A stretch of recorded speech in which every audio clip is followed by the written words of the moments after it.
Olá, gente, sejam muito bem-vindos a mais uma sala de leitura, mais um encontro ao vivo aqui com a Palavra de Deus, mais um dia em que o nosso clube se reúne para juntos lermos e interpretarmos os textos.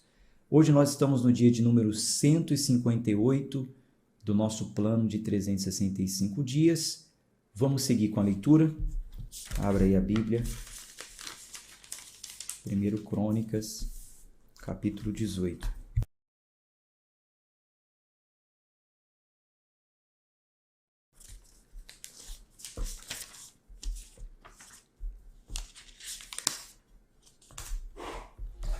Vamos fazer uma oração.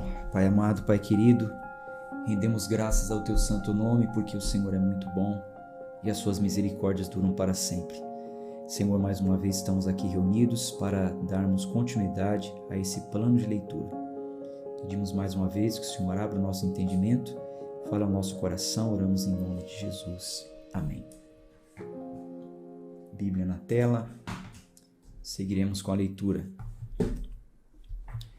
1 Crônicas, capítulo 18, versículo 1. Agora, depois disso, sucedeu que Davi feriu os filisteus e os subjugou, e tomou Gate e as suas aldeias da mão dos filisteus. E ele feriu Moabe, e os moabitas se tornaram servos de Davi, e trouxeram presentes. E Davi feriu Hadadezer, rei de Zobá, em Ramate, enquanto vinha para estabelecer o seu domínio junto ao rio Eufrates. E Davi tomou dele 1000 carruagens, e 7.000 cavaleiros, e 20.000 homens a pé. Davi também jarretou todos os cavalos das carruagens, mas reservou 100 carruagens.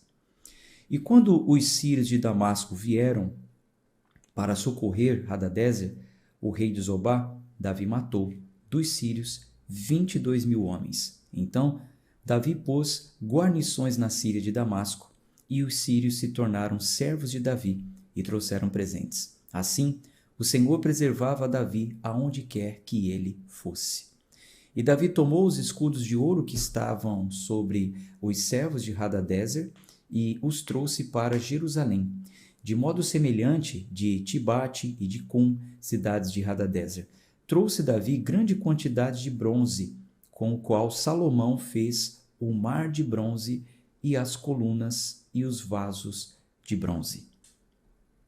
Ora, quando Tou, rei de Ramate, ouviu como Davi havia ferido todo o exército de Hadadezer, rei de Zobá, ele enviou Adorão, o seu filho, até o rei Davi, para lhe perguntar como estava e para congratulá-lo porque havia lutado contra Hadadezer e por havê-lo ferido, pois Hadadezer travou guerra contra Tou e com ele toda sorte de vasos de ouro e prata e bronze, os quais o rei Davi também dedicou ao Senhor, com a prata e o ouro que ele trouxe de todas essas nações, de Edom e de Moabe e dos filhos de Amon e dos filisteus e de Amaleque. Além disso, Absai, o filho de Zeruia, matou dos edomitas 18.000 no Vale do Sal. Lembram? 18.000 no Vale do Sal. É o nome do vale, né? Falei sobre isso ontem já. E ele pôs guarnições em Edom, e todos os edomitas se tornaram servos de Davi. Versículo 3, deixa eu parar aqui, para eu não me esquecer. Não é que eu falei ontem, né? É que eu já falei com vocês sobre isso aqui na leitura, né? Que era o Vale do Sal, o nome do lugar, não necessariamente que era um vale de sal, né? E que a vitória só aconteceu por causa do Vale de Sal. Ele teve vitórias em outros vales. Eu falei com vocês também, né? Até anotei aqui, ó. No dia que nós lemos Crônica 14, né? 1 Crônica 14. Porque eu estou confundindo aqui com a live que eu estou fazendo ao meio-dia. É tanto conteúdo, é culto, é leitura da Bíblia, é live, teve vigília, então muita palavra na cabeça, né? Bom, mas vocês já sabem, essa questão aí foi o nome do lugar, né? Nada místico, né? Ele venceu em outros vales também. Versículo 13.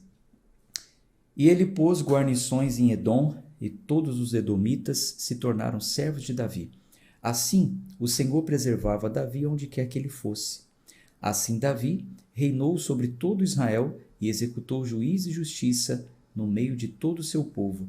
E Joabe, o filho de Zeruia, estava sobre o exército. E Josafá, o filho de Ailude, cronista, e Zadok, o filho de Aitube, e Abimeleque, o filho de Abiatar, foram os sacerdotes. E Savissa era escriba. E Benaia, o filho de Joiada, estava sobre os quereteus e peleteus, e os filhos de Davi eram chefes chegados ao rei. Vamos para o capítulo 19. Ora, sucedeu depois disso que Naás, o rei dos filisteus, Naás, o rei dos filhos de Amon. Sucedeu depois disso que Naás, o rei dos filhos de Amon, morreu, e o seu filho reinou em seu lugar. E Davi disse: Mostrarei bondade para com Hanum, o filho de Naás, porque o seu pai mostrou bondade para comigo. E Davi enviou mensageiros para consolá-lo acerca do seu pai. Assim, os servos de Davi adentraram a terra dos filisteus, de Amon até Hanum, para consolá-lo. Porém, os príncipes dos filhos de Amon disseram a Hanum: Porventura pensas que Davi, por honrar a memória de teu pai, te enviou consoladores? Não vieram os seus servos a ti para investigar e para derrubar e espionar a terra? Pelo que Hanum tomou os servos de Davi e os barbeou e cortou os seus vestidos pelo meio até as suas nádegas e os despediu. Já lemos isso no livro dos Reis, falamos um pouco lá sobre isso, então podemos seguir com a leitura apenas narrativa, né? Vocês estão entendendo o que aconteceu aqui já. Versículo 5. Então lá se foram alguns e contaram a Davi como seus homens foram servidos, e ele mandou encontrá-los, porque os homens ficaram muito envergonhados. E o rei Davi disse: Aguardai em Jericó, até que as vossas barbas estejam crescidas, e então retornarei. E quando os filhos de Amon viram que tinham ofendido grandemente a Davi, Hanum e os filhos de Amon enviaram 1000 talentos de prata para alugar para si carruagens e cavaleiros da Mesopotâmia e da Síria, de Maaca e de Zobá. Assim, eles alugaram 32.000 carruagens. E o rei de Maaca e o seu povo, que vieram e acamparam diante de Medebá. E das suas cidades, os filhos de Amon se reuniram e foram para a batalha. E quando Davi ouviu isso, ele enviou Joabe e todo o exército dos homens poderosos. E os filhos de Amon saíram e ordenaram a batalha diante do portão da cidade. E os reis que tinham vindo estavam à parte no campo. Ora, quando Joabe viu que a batalha estava preparada contra ele, pela dianteira e pela retaguarda, por trás e adiante, ele separou todos os homens escolhidos de Israel e os pôs em formação contra os sírios. E o restante do povo o entregou na mão de Abisai, seu irmão, e eles se puseram em formação contra os filhos de Amon. E ele disse: Se os sírios me forem mais fortes, então tu me ajudarás. Mas se os filhos de Amon te forem mais fortes, então eu te ajudarei.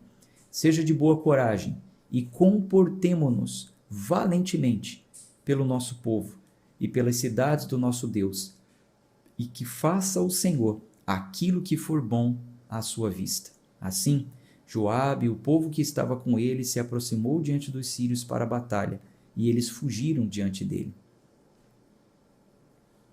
E quando os filhos de Amon viram que os sírios haviam fugido, eles, de modo semelhante, fugiram diante de Abisai, o seu irmão, e entraram na cidade. Então Joabe veio até Jerusalém. E quando os sírios viram que foram derrotados por Israel, eles enviaram mensageiros e se retiraram. Os sírios que estavam além do rio, e Sofaque, capitão do exército de Hadadezer, foi diante deles. Avisado disto, Davi reuniu todo Israel e atravessou o Jordão, marchou sobre eles e ordenou contra eles a batalha. Havendo Davi ordenado a batalha contra os sírios, eles lutaram contra ele. Porém, os sírios fugiram diante de Israel, e Davi matou 7.000 homens dos sírios que lutavam em carruagens, e 40.000 homens a pé, e matou Sofaque, o capitão do exército. E quando os servos de Hadadezer viram que eles foram derrotados por Israel, eles fizeram paz com Davi e se tornaram seus servos. Tampouco os sírios ajudariam mais os filhos de Amon. Capítulo 20. E sucedeu que, tendo decorrido 1 ano, no tempo em que os reis saem para a batalha, Joabe levou adiante o poder do exército e devastou a terra dos filhos de Amon, e veio e sitiou Rabá. Porém Davi esperou em Jerusalém. E Joabe feriu Rabá e a destruiu. E Davi tomou a coroa da cabeça do rei e achou nela o peso de 1 talento de ouro, e nela havia pedras preciosas. Ela foi posta na cabeça de Davi, e ele também trouxe muitíssimo despojo da cidade. E ele retirou o povo que nela estava, e cortou-lhe com serras, e com grades de ferro, e com machados. Assim, Davi tratou todas as cidades dos filhos de Amon, e Davi e todo o povo retornaram a Jerusalém. Então, tem um detalhe aqui, ó, só um comentário para vocês ficarem atentos nisso. Aqui, ó, versículo 1. E sucedeu o quê? Tendo decorrido 1 ano, no tempo em que os reis saem para a batalha, o tempo em que os reis saem para a batalha é porque normalmente era após a colheita, tá?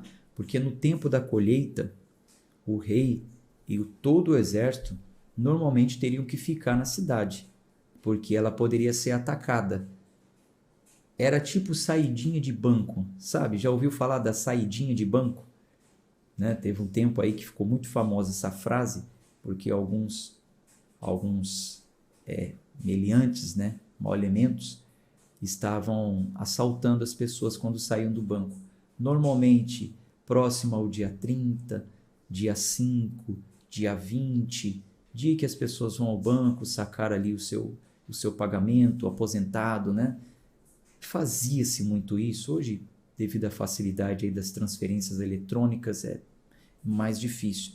Mas então tinha aquele assalto da saidinha de banco, que as pessoas estavam saindo com dinheiro. Então, no tempo de colheita, era um tempo em que os reis tinham que ficar, porque a terra poderia ser invadida para quererem roubar o que colheram, né?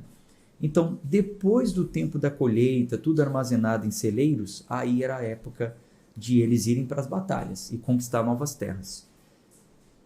Só uma informação. Então, nesse tempo em que normalmente os reis saíam para a batalha, aconteceu que em uma dessas vezes, dá uma olhadinha aí na tela, porém, Davi esperou em Jerusalém e Joabe feriu Rabá e a destruiu. Então, Davi não foi para a batalha, ficou em Jerusalém. Isso aconteceu muitas vezes. Por que eu estou falando isso? Porque algo semelhante acontece ou vai acontecer, nós já lemos em Reis, vamos ler em Crônicas. Quando, no tempo em que os reis saem para a batalha, Davi fica em Jerusalém e desta feita ele, da sacada do terraço ali do seu palácio, ele olha ao redor e vê Betseba, né? Ou Batseba, algumas bíblias mudam um pouquinho.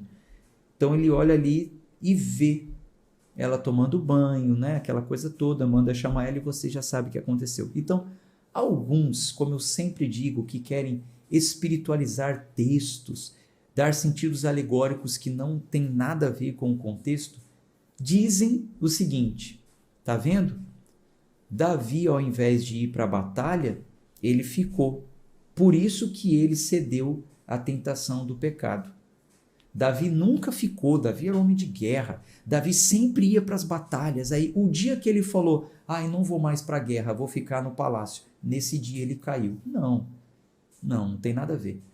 Por várias vezes Davi não ia, por estratégia. Às vezes ele ia junto, às vezes ele mandava o capitão na frente, depois ele ia atrás. Davi, quando soldado, ele estava em todas as batalhas. Davi, como rei, muitas vezes ele tinha que ficar. para organização, para preservação.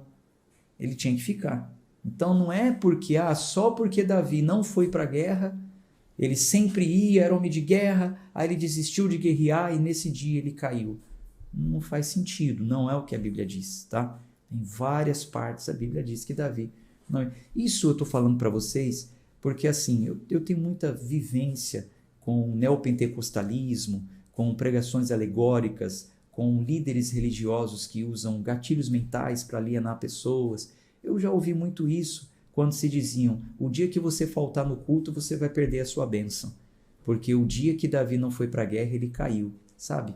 Não estou aqui motivando ninguém a faltar no culto, né? Eu acredito que eu estou falando com pessoas maduras, né? Pessoas que sabem da importância de cultuar, de congregar, de estar debaixo de uma liderança doutrinária bíblica, né? Eu acredito que eu estou falando com pessoas maduras. Ninguém agora vai falar, então tá bom, não vou mais para culto nenhum. Mas é só para libertar de pensamentos alienadores e que nada tem a ver com a palavra de Deus, tá? Só um comentário aqui. Versículo 4. E sucedeu depois disso que se ergueu ali guerra em Gézer com os filisteus, tempo no qual Sibecai, o Husatita, matou Sipai, que era um dos filhos dos gigantes, e eles foram subjugados.